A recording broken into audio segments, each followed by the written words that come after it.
So currently 1031 exchanges are specifically for real estate transactions.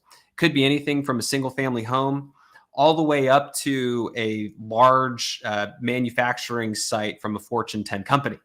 Right. So it can really kind of cover the bases. But again, the whole idea here is if I sell something, any of the gains that I get from the sell, if I put it in a 1031 exchange, I will not have to pay taxes on those as long as I reinvest it in a like kind property.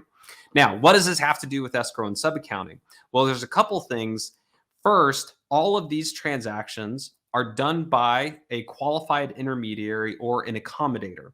So there's two ways that a financial institution can participate in this. First, they could have a subsidiary where they actually run as a qualified intermediary.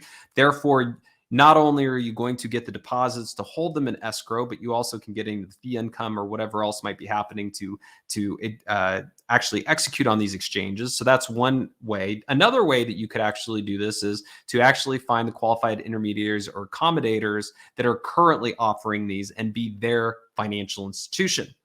The nice thing about these is overall, the average 1031 exchange is about $500,000 across the United States. But as you can imagine, if you have a transaction like a Ford facility where they're selling an old manufacturing facility and buying a new one or building a new one, these could be extremely large deposits here.